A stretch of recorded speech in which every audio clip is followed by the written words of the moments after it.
So after a week's break, we return to this sermon series that we started 2 weeks ago. This is a sermon series in which we are going to take a flyover of the New Testament church, how it functioned, what its priorities were, etc. And it is my hope in doing this that we will begin to see the way forward for Kirkwood by looking backward.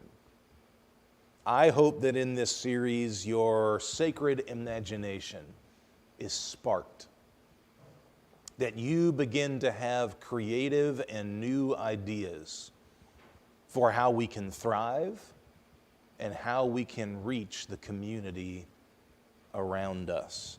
2 weeks ago, just to refresh your memory, we talked about one of the two passages in the Gospels in which Jesus gives his disciples their mission or purpose. And in the Gospel of Luke, Luke 24, that mission is one single word: that you and I are to live to be witnesses.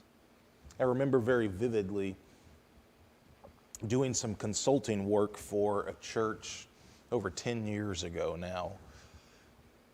And they were working through where God was calling them to head as a church, what their core values were. And we were talking about being a witness and reaching those who have been de-churched, or those who think that God and Christ are irrelevant.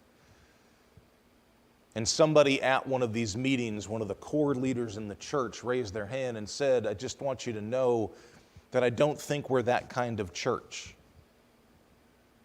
We're the kind of church that cares about Sunday worship, good Christian education for all ages, missions work overseas, but I don't know that God's calling us to witness."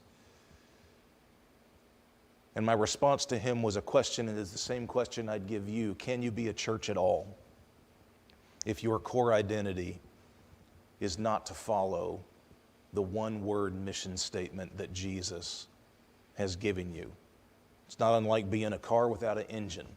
You lose your functionality, your purpose in the world. Let's start here today. We, as human beings, have never been more connected, nor have we ever been more lonely. There's an article from The Independent, a leading British newspaper written in 2018, that summarizes some of the most recent research on this subject. Let me cite just a little bit of that piece. Quote, "Modern life is making us lonelier, and recent research indicates that this may be the next biggest public health issue, on par with obesity and substance abuse. A recent review of studies indicates that loneliness increases mortality risk by 26%. For those who experience loneliness for a long or protracted period of time, research has shown that this impacts their health in a greater way than smoking 15 cigarettes a day. Modern life is making us lonelier.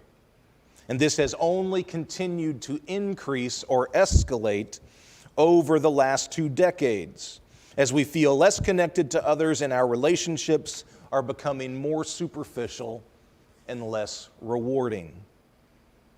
Our social pain is as real a sensation for us as any physical pain.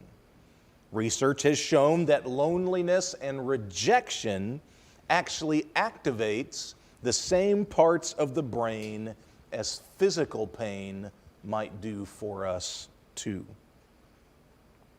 And last from that article, it says, another myth is that loneliness is typically associated with being alone.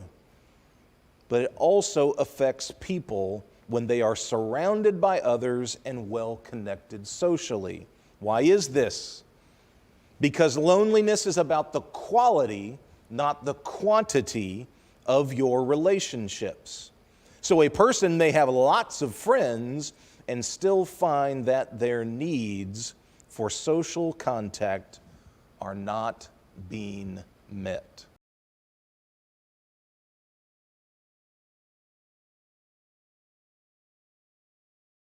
Did a study on relational loneliness. This is what they found. More than 3 out of 5 American adults say that they feel somewhat or extremely lonely, with more and more people reporting over the last few years that they feel left out, poorly understood, and lacking companionship. Now let's dive deeper into those numbers. 63% of adult men in America say that, compared to 58% of adult women. And surprise, surprise, do you know what generations say they feel the least connected, the most isolated, and the most alone? Those under the age of 40. Now, both of those things that I cited are from 2018. You know what's happened since 2018? COVID.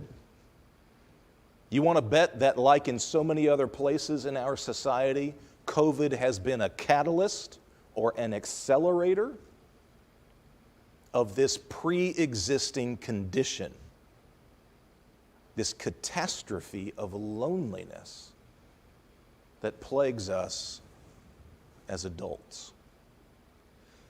Where do you find your own story in what I just relayed to you? If it is true that more than 3 out of 5 American adults say that they feel somewhat or extremely alone, that means the bulk of you listening to me probably feel that way too. I would readily admit for you that one of the turning points in my own spiritual life came in my 40s, when I realized that I and churches did a great job talking a good game about relational closeness. And yet, I had experienced so little of it in actual fact. We are more connected than ever, and yet so many of us feel so alone. Biblically speaking, this is somewhat predictable.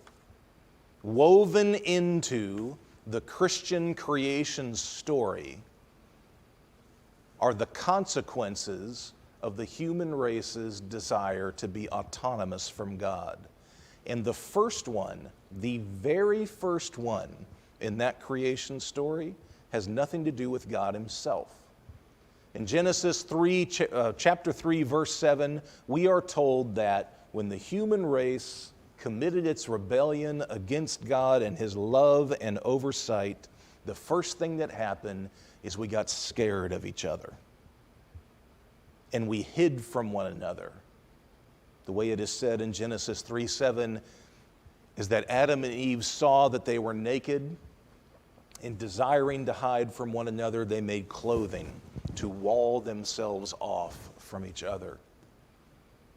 Just in the last century, the eminent psychologist Carl Jung would say that not only is that true psychologically of human beings, but it also has a cost, and the cost is this.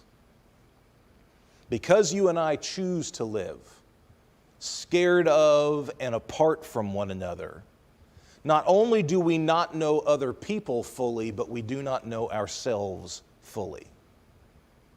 Others are a mystery to us. We wish we could connect with them, but also we are a mystery to ourselves, because as Jung said it, you can only know yourself as an I when you know somebody else as a thou, not an it. We are more connected than ever, and yet there is a plague of loneliness that afflicts us. For the next 2 weeks, we're going to turn our attention to this passage, one that's pretty well known. I'm going to bet that if you've been around church circles for any given time, you might have heard it taught. This is a description of the life of the first church in Jerusalem right after the day of Pentecost. And one of its functions in the book of Acts is that as Christianity spread out over the Roman Empire, we are meant to assume that as churches sprung up in places like Ephesus or Philippi or Berea or Thessalonica, the life of those churches would look like this. This is a model that the apostles repeated in all the churches that they started. So consider the well-known words at the end of Acts 2, beginning in verse 42. They, the first Christians in Jerusalem, devoted themselves to the apostles' teaching and fellowship, and to the breaking of the bread and their prayers. Awe came upon everyone because many wonders and signs were being done by the apostles. All who believed were together and had all things in common. They would sell their possessions and goods and distribute the proceeds to all, as any might have need. Day by day, as they spent much time together in the temple, they also broke bread at home and ate their food with glad and generous hearts, praising God and being in the goodwill of all the people. And day by day, the Lord added to their number those who were being saved. They devoted themselves to fellowship. Fellowship.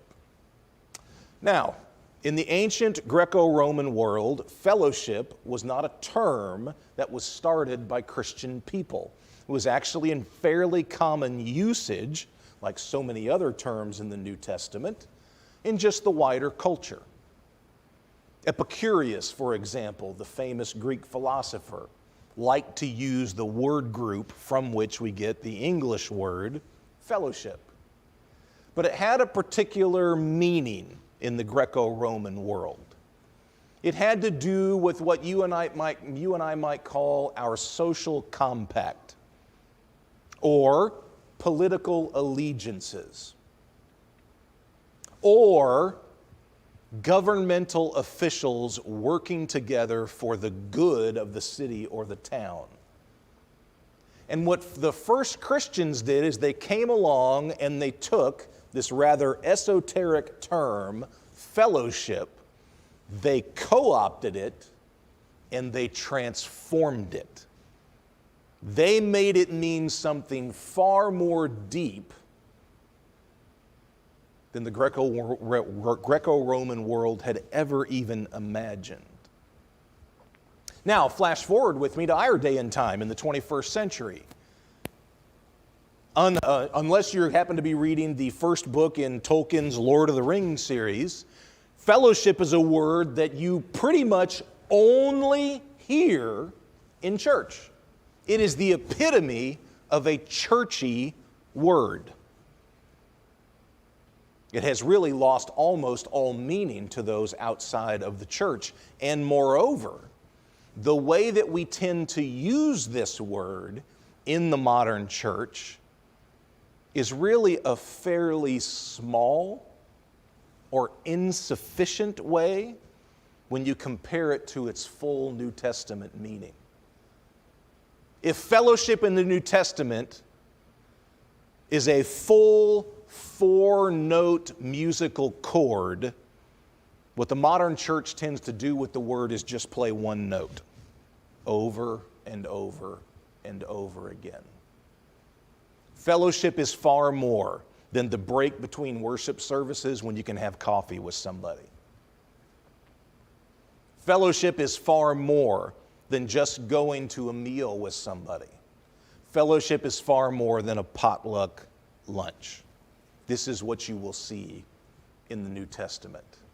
And they devoted themselves to fellowship. Well, what's that mean exactly in Acts 2? Well, as it happens, the passage tells you. As you continue to read further in this description or model of what church should be, you notice later that day by day, they were spending much time with each other in the temple and also in their homes, eating meals together, enjoying each other's company, and the result was that they had glad and generous hearts. Day by day in the temple. This is not synagogue worship on a Saturday. It is not what you and I would consider Sunday morning worship in a sanctuary. No, this is day by day. The temple in Jerusalem was a place where you could go at any time, and you could go sit with a rabbi and learn from the Scripture. The outer courts of the temple were a place for social gathering and networking. All parts of the temple in Jerusalem were constantly 24/7 filled with people who were praying. And so what these first Christians did is sought out day by day to go to a place that was known for these things, and they spent time together, learning, praying, just seeing one another, pausing amidst the busyness of first century life. But it goes beyond that. They also would share their homes with each other. This is as noteworthy in the first century world of the Bible as it is in our day, maybe more so. Most of these families who are being described here would have been what you and I consider lower class or working poor. They didn't have a whole lot. And yet, whatever they had, they were willing to share with one another, be it food or drink. Their homes were small, comprised of perhaps 1 or 2 rooms. If they were lucky, maybe a second story in which grandma and grandpa lived. And yet, in those cramped spaces, they would invite one another and exercise an unusual, almost unprecedented kind of hospitality. What does it mean to be devoted to fellowship? It looks like that in Acts chapter 2. Which means that in the New Testament, if we want to accurately understand the call of fellowship, it looks like intentional or deliberate relational investment. It looks like joining together to learn and to pray and to care for one another. The result of which, we are told, is that your hearts are uplifted. They are glad, a synonym for which would be they're full of joy. And they're generous. They are released from their own captivity. And they are free. They are open. They give. This is what fellowship looks like. Perhaps you will note with me, this probably is more.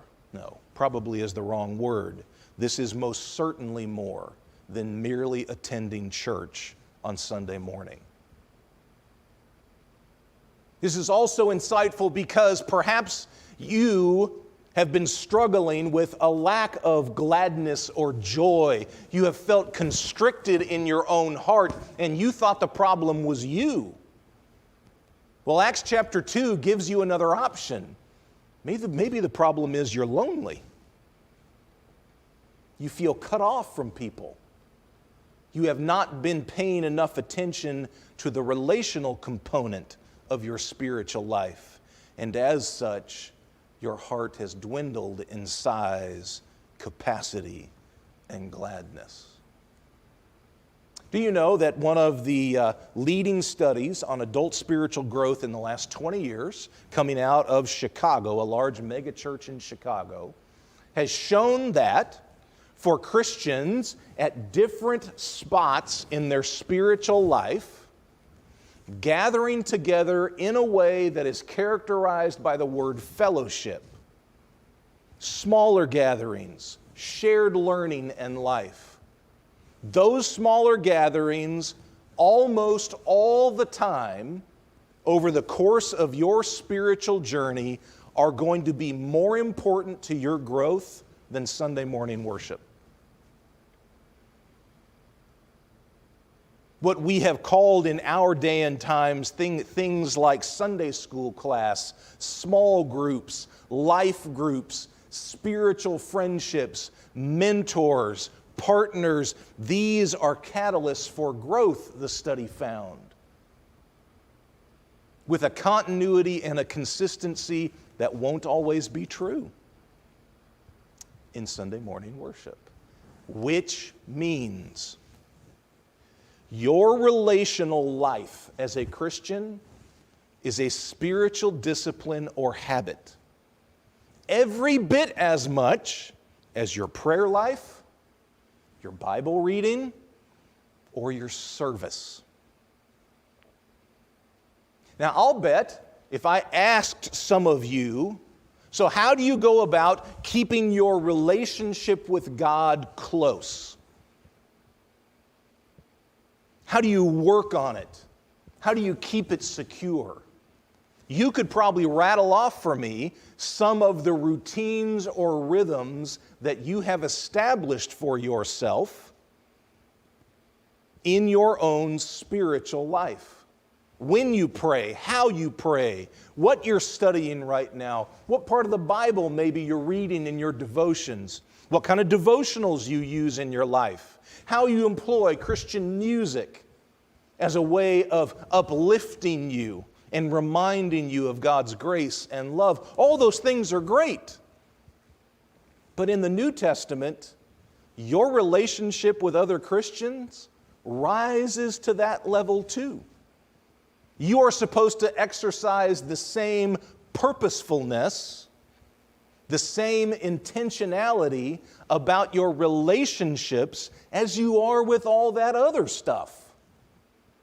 And to not do so is to restrict your own growth, remain a mystery to yourself, and to continue to feel isolated and alone. The New Testament pulls no punches. This kind of relational investment is a necessity. It is indispensable for a Christian life well lived. To wit, these are the words of Dietrich Bonhoeffer, the well-known German pastor who lost his life resisting the Nazis and Hitler. This is what he writes in his little book on Christian community called Life Together.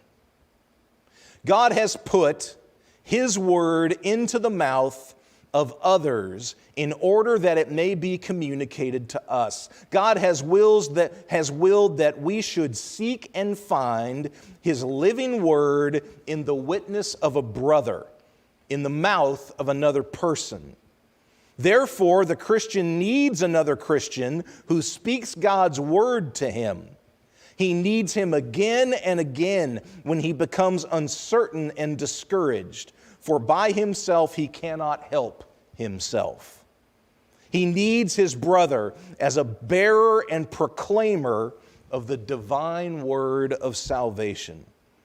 The Christ in his own heart is weaker than the Christ in the word of his brother. His own heart is uncertain. His brother's word is sure. Do you hear in that how indivisible the role of other Christians in your own spiritual life are? But there's more. In the New Testament, when you encounter this word group that we translate as fellowship, you will note that many times, at least half a dozen or more, It has nothing to do with our relationship with each other. It has to do with our relationship with God.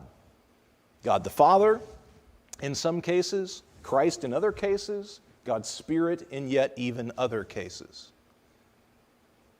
And that's a powerful association of this word fellowship. Because what's your relationship with God look like? What adjectives would you use to describe your relationship with God? Surely we would land on things like, I sense God's love. He gives me peace. Absolutely. Would you use words like this? I am vulnerable with God. Would you use a phrase like this? I am more honest with God than I am with anybody else in my life. How about this word? I am dependent on God. Without God in my life and my interaction with Him, I fall apart. I simply cannot do it on my own. How about intimate?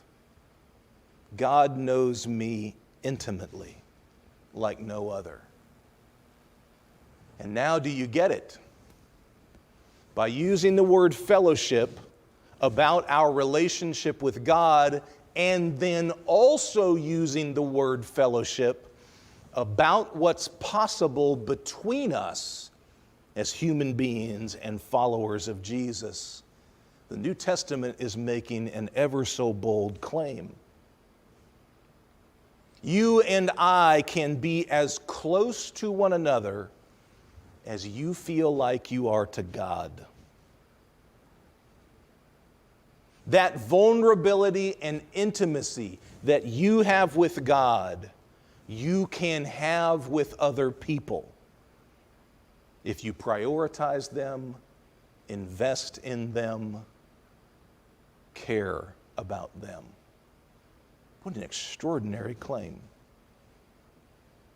In that moment that I told you about earlier in my 40s, I realized that there were very few people outside of my wife and kids who knew me intimately, who knew the good and the bad of me, the depth of both in me, to whom I could feel comfortable saying anything, and who would welcome it when I did. And so I made it part of my own spiritual growth, my own mission in my 40s, to build that kind of intimacy with one or two or three other people that God would bring me. And having sought that out and done it, I would tell you it transforms your life because you no longer feel alone. And as you are known by others, you begin to know yourself fully, completely. This is how Brené Brown, the well-known sociologist from the University of Houston, describes what true belonging looks like. This is what true belonging looks like in our relationship with God, and yes, it can look that way in our relationship with each other. She writes, because true belonging only happens when we present our authentic, imperfect selves, our sense of belonging can never be greater than our level of self-acceptance. True belonging is not passive. It is not the belonging that comes with just joining a group. It is not fitting in or pretending or selling out because it's safer. It is a practice that requires us to be vulnerable, get uncomfortable, and learn to be present. This is what fellowship in the New Testament means. At the end of the service today, I'm going to present you with some ways that you could begin to explore that or try that here in the life of Kirkwood. But over the next week and in tomorrow's email that I send out, I'm going to give you some questions where you can begin to work on how you can flesh out living a life characterized by what the New Testament calls fellowship. Intentional relational investment that in the end, over time, yields intimacy and closeness. Let me end today with these two quotes about Christian community, truly experienced. First is from a contemporary writer on spiritual habits or disciplines named Reed Smith. He writes, "Faith is contagious." And then catch this sentence. "For surely the witness of the New Testament would tell you that it's true, even if we choose not to live like it is. We experience more of God together than we ever could on our own." And next and last, from the late, great Henry Nouwen. "In true community, we are windows, constantly offering each other new views into the mystery of God's presence in our lives. A truth, a beauty, and a love which is greater, fuller, and richer than we ourselves can grasp."